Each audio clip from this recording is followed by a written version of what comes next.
बातमीपत्राला सुरुवात करूया। सध्या मंत्रिमंडळात दुसरा कोणताच बदल होणार नाही अशी माहिती मुख्यमंत्री फडणवीसांनी दिली। धनंजय मुंडेंनी माझी तीनदा भेट घेतली, मात्र ती भेट मंत्रिपदाबाबत घेतली नाही। मंत्रिपदाचा निर्णय घ्यायचा असेल तर तो मी अजितदादा आणि एकनाथ शिंदे घेणार अशी माहिती मुख्यमंत्र्यांनी दिलेली आहे। कृषी मंत्रिपद पुन्हा मिळावं यासाठी धनंजय मुंडे यांनी लॉबिंग चालू असल्याची चर्चा होती। त्यांनी काल थेट मुख्यमंत्री देवेंद्र फडणवीस यांची भेट घेतल्यानं चर्चेला उधाण आलं होतं। त्यावर मुख्यमंत्र्यांनी स्पष्टीकरण दिलेलं आहे। अजून असा बदल होऊ शकतो का? कारण शिंदे गटातल्या मंत्र्यांवर देखील नाराजी आहे। आता तरी दुसरा कुठलाही बदल या ठिकाणी होईल अशी चर्चा नाही। हिंदी में बताइए, मंत्रियों का जो एकदा सूचना दिलेल्या आहे की असं वादग्रस्त वक्तव्य करू नये भविष्याच्या काळात। हे नक्की आहे की आता जर कोणी अशा प्रकारे बेशिस्त वर्तणूक करेल तर त्यांना सगळ्यांना आम्ही सांगितलेल्या तिघांनी की आम्ही हे खपवून घेणार नाही आणि याच्यावर कारवाई होईल। अजून असा बदल होऊ शकतो का? कारण शिंदे गटातल्या मंत्र्यांवर देखील नाराजी आहे। आता तरी दुसरा कुठलाही बदल या ठिकाणी होईल अशी चर्चा नाही। हिंदी में बताइए, मंत्रियों का जो एकदा सूचना दिलेल्या आहे की असं वादग्रस्त वक्तव्य करू नये भविष्याच्या काळात। हे नक्की आहे की आता जर कोणी अशा प्रकारे बेशिस्त वर्तणूक करेल तर त्यांना सगळ्यांना आम्ही सांगितलेल्या तिघांनी की आम्ही हे खपवून घेणार नाही आणि याच्यावर कारवाई होईल। त्यांनी 3 वेळा माझी भेट घेतलेली आहे आणि वेगवेगळ्या कारणाने भेट घेतलेली आहे। कुठल्याही भेटीमध्ये मंत्रिमंडळाबद्दल चर्चा झालेली नाही। मंत्रिमंडळाची चर्चा ही धनंजय मुंडेंच्या स्तरावर होत नाही। मंत्रिमंडळाची चर्चा मी, अजितदादा आणि एकनाथराव शिंदे करतो। मुख्यमंत्री देवेंद्र फडणवीस यांनी ही माहिती दिलेली आहे। सध्या मंत्रिमंडळात दुसरा कोणताच बदल होणार नसल्याचं मुख्यमंत्र्यांनी स्पष्ट केलेलं आहे। धनंजय मुंडे यांनी माझी 3दा भेट घेतलेली आहे। मंत्रिपदाचा निर्णय घ्यायचा असल्यास मी आणि अजित पवार आणि एकनाथ शिंदे तिघं मिळून एकत्र ठरवू असं मुख्यमंत्री देवेंद्र फडणवीस म्हटलेले आहेत। पुढची बातमी, वादग्रस्त कृषी मंत्री माणिकराव कोकाटे यांचं खातं अखेर बदलण्यात आलेलं आहे। माणिकराव कोकाटे यांच्याकडे क्रीडा आणि युवक कल्याण खातं देण्यात आलेलं आहे, तर दत्तात्रय भरणे यांच्याकडे कृषी खात्याची जबाबदारी देण्यात आलेली आहे। माणिकराव कोकाटे यांचा सभागृहात मोबाईलवर रमी खेळतानाचा एक व्हिडिओ समोर आला होता। त्यानंतर राज्यात वातावरण चांगलंच तापलं। राष्ट्रवादी शरद पवार गटाचे आमदार रोहित पवार यांनी आपल्या ट्विटर हँडलवर हा व्हिडिओ पोस्ट केला होता। हा व्हिडिओ समोर आल्यानंतर विरोधकांकडून सातत्यानं सरकारच्या कोंडीचा प्रयत्न सुरू होता। माणिकराव कोकाटे यांच्या राजीनाम्याची मागणी सुरू होती आणि माणिकराव कोकाटे यांचा मोबाईलवर रमी खेळतानाचा व्हिडिओ समोर आल्यानंतर त्यांचा राजीनामा घेतला जाऊ शकतो अशी चर्चा सुरू होती। मात्र माणिकराव कोकाटे यांचा राजीनामा न घेता त्यांच्याकडे असलेलं खातं बदलण्यात आलेलं आहे। तर कोकाटेंकडे आता क्रीडा आणि युवक कल्याण खातं देण्यात आलेलं आहे। जी काही घटना घडली त्या घटनेनंतर एक मोठा रोष होता। त्या संदर्भात सन्माननीय अजितदादा पवार आणि आमचे दुसरे उपमुख्यमंत्री एकनाथराव शिंदे आम्ही सगळ्यांनी चर्चा केली आणि चर्चेअंती हा निर्णय घेतलेला आहे आणि म्हणून त्यांचं खातं हे बदललेलं आहे। त्यांना दुसरं खातं दिलं आहे आणि कृषी खातं हे मामा भरणेंना देण्यात आले। रोहित पवार यांनी ट्विट करत सर्वच मंत्री जबाबदारीने वागतील अशी अपेक्षा व्यक्त केलेली आहे।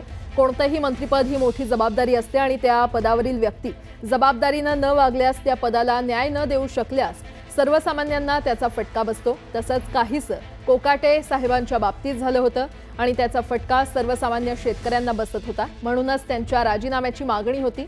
कोणत्याही खात्यात गलथान कारभार होऊन सर्वसामान्यांना फटका बसत असेल तर संपूर्ण सरकार त्यासाठी जबाबदार असतं आणि त्यामुळे खाते बदल केला म्हणजे आपण सुटलो असा गैरसमज नेतृत्वानं करून घेऊ नये। आमचे सर्वच खात्यांवर लक्ष राहतं आणि राहणार आहे। कोणत्याही मंत्र्याचा असंवेदनशीलपणा महाराष्ट्र खपवून घेणार नाही, त्यामुळे सर्वच मंत्री जबाबदारीनं वागतील ही अपेक्षा, असं ट्विट रोहित पवार यांनी केलंय।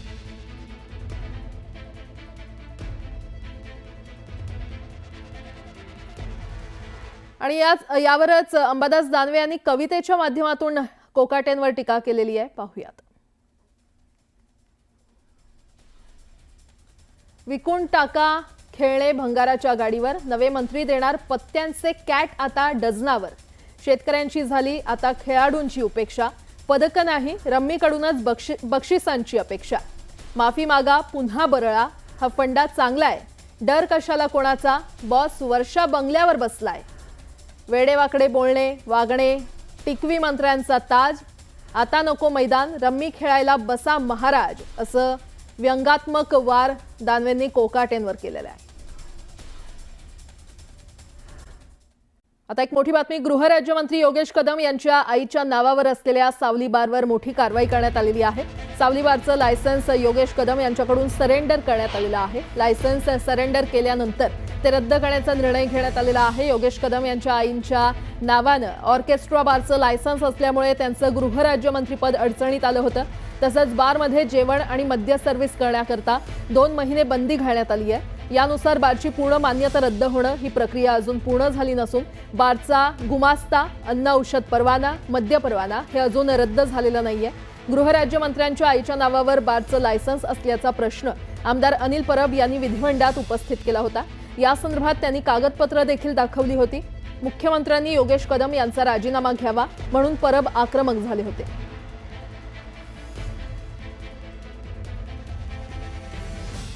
तर सावली बारचा परवाना रद्द झाला असल्याचं कळतंय. योगेश कदम यांच्या आईंच्या नावानं या बारचं लायसन्स होतं आणि आता सावली बारवर मोठी कारवाई करण्यात आलेली आहे. सावली बारचं लायसन्स योगेश कदम यांच्याकडून सरेंडर करण्यात आलंय आणि लायसन्स सरेंडर केल्यानंतर ते रद्द करण्याचा निर्णय घेण्यात आलेला आहे. योगेश कदम यांच्या आईंच्या नावानं ऑर्केस्ट्रा बारचं लायसन्स असल्यामुळे त्यांचं गृहराज्यमंत्रीपद अडचणीत आलं होतं.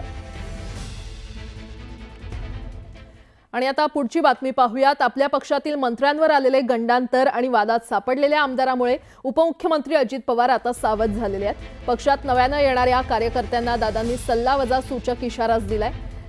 त्याचं कारण म्हणजे राष्ट्रवादीचे आमदार शंकर मांडेकर यांच्या भावानं चौफुल्यातील कला केंद्रात जाऊन हवेत गोळीबार केला होता. त्यावरून बरंच राजकारण झालं होतं आणि त्यामुळे अजित पवारांना बॅकफूटवर जावं लागलं होतं. असे प्रकार टाळण्यासाठी अजित पवारांनी कार्यकर्त्यांना खास आपल्या स्टाईलमध्ये हा सल्ला दिला. तुमच्याकडनं कधी कुठली चूक होऊन देऊ नका. कुठं चौफुल्याला तरफडू नका. तिथं जाऊन कुठं टॅक टॅक ढगात गोळी मारू नका. त्याच्यात बदनामी जो मारेल त्याची पण होईल आणि ज्या पक्षाचा तो आहे त्याची पण होईल. आता काही काहींनी कशा पद्धतीचा त्रास सुनेला दिला. आम्ही सांगितलं, आम्ही चांगल्या भावनेने तुम्ही बोलवलं. उद्या सरपंचाच्या घरात लग्न असेल, बोलवलं आम्ही जाणार. आम्हाला काय माहिती पुढं काय दिवं लागणार ते जर माहिती असतं तर नाही जाणार.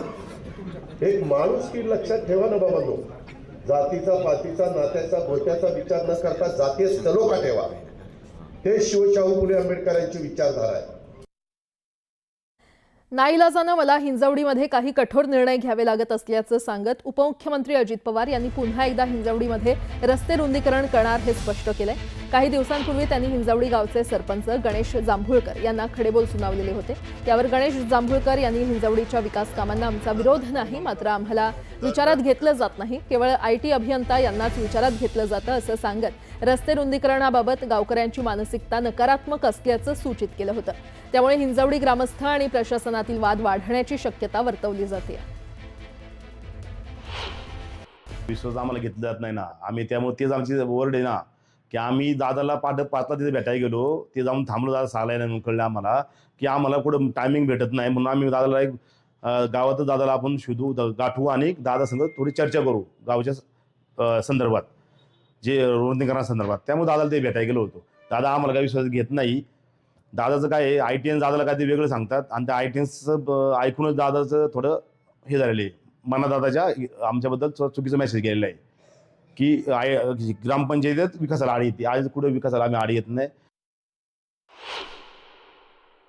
मला हिंजवडीला काही महत्वाचे निर्णय घ्यावे लागतात, नाईलाजाने घ्यावे लागतात. मलाही काही समाधान मिळत नाही त्याच्यातनं. कारण त्या काळात हिंजवडी असेल, बाकीचा माणचा परिसर असेल, तिथली वेगवेगळी गावं असतील, इथली परिस्थिती सूस असेल वगैरे सगळीच गावं, तिथली परिस्थिती वेगळी होती.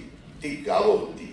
आता तिथं काही लाख लोक हे नोकरीच्या निमित्तानं, कामाच्या निमित्तानं त्या IT कंपन्यांमध्ये जात असतात आणि त्याच्यामुळं ते जाताना त्यांचं ऑफिस सुटल्यानंतर जे काही कोंडी होते ती दूर करायची म्हटलं तर आम्हाला रोड वाइंडिंग केल्याशिवाय गत्यंतर नाही.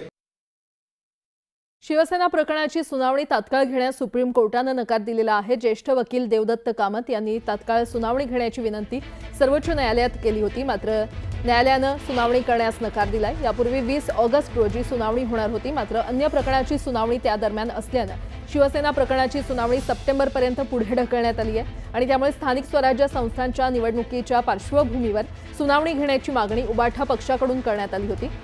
ज्येष्ठ वकील देवदत्त कामत यांनी तात्काळ सुनावणी घेण्याची विनंती सर्वोच्च न्यायालयाकडे केली होती, मात्र न्यायालयानं तात्काळ सुनावणी घेण्यास नकार दिलाय. शिवसेना पक्ष आणि चिन्ह या प्रकरणाची सुनावणी आता पुढे ढकलण्याची शक्यता आहे.